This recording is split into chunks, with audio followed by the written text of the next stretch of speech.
Well, President Trump's rally in Tulsa was the kickoff of his re-election bid, and Minnesota is one of the states he hopes to win. The president has just started rolling out campaign ads here and in many other states. Joining us to talk about the president's re-election bid is Minnesota GOP Chair Jennifer Carnahan. Thank you so much for coming in. Thank you for having me. Well, let me ask you about this. There is a new Gravis poll that is just out this weekend that shows the president down 16 points in Minnesota, 58 to 42. A new national poll from Fox shows him down 50 to 38 nationally. What do you think? You know, the polls, even in 2016, were always showing President Trump significantly down, and those weren't accurate because I think all the polls in 16 would not have shown the president coming within 1.5 points in our state, coming within 44,000 votes, winning the country, and it's still 4 months until the election. So a lot can move and change, but polls, you kind of have to take them and leave them because things are always shifting. You know, you're of course are absolutely right. All the polls, with the exception of one, got it wrong. What is it about the Trump voter, or perhaps a Republican voter, or the new Republican voter? Are the polls just missing them? It's what the president said at his rally last night in Tulsa. He said, "We are the silent majority." So perhaps those people aren't being included in the poll. They're not sharing their voices. Maybe they're more quiet about who they're supporting, and that could be factored into the poll results. Okay.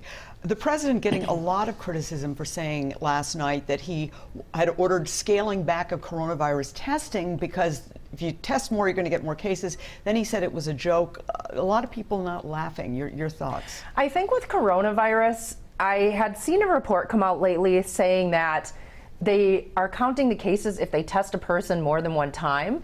So I know that there are people that have pre-existing conditions and whatnot. If they have to consistently go in to the doctor or medical facilities, they get tested multiple times. And so all of those count. And so I think he's just wanting to maintain accuracy and not create a level of fear in people, because we are on the right path, especially here in Minnesota. There's been so much going on, you know, with the pandemic, obviously George Floyd's death.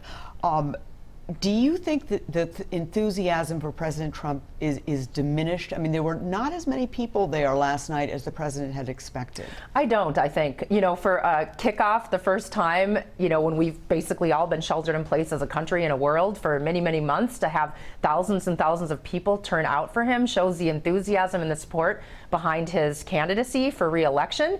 Where I think the support has diminished is right here in Minnesota with Governor Walz and his handling of the rioting and the burning of Minneapolis after the George Floyd situation, and also with his continuing to extend his executive powers beyond reproach in Minnesota. That's killing our small businesses, hurting our communities, and is impacting as well our educational system. In terms of the strategy for winning Minnesota, I know that new ads have rolled out. People are probably seeing them. That the ads basically that are running here suggest Joe Biden is a diminished person, that he's not well. There are others who say, look at the president. He's not exactly, you know, a picture of health himself, and he's 74. Joe Biden, I believe, 77, maybe 78. Anyway, they're very close in age. Your thoughts about that? There is a difference in how they present themselves. President Trump is strong. He's spot on the issues. He is a man with boundless energy, travels all over this country. I think we haven't seen Joe Biden in something like nearly 80 days. And oftentimes he's in a state and doesn't even realize which state he's in, or mixes up his sister with his wife. And so there are questions about his capacity to be the type of leader we need in our country.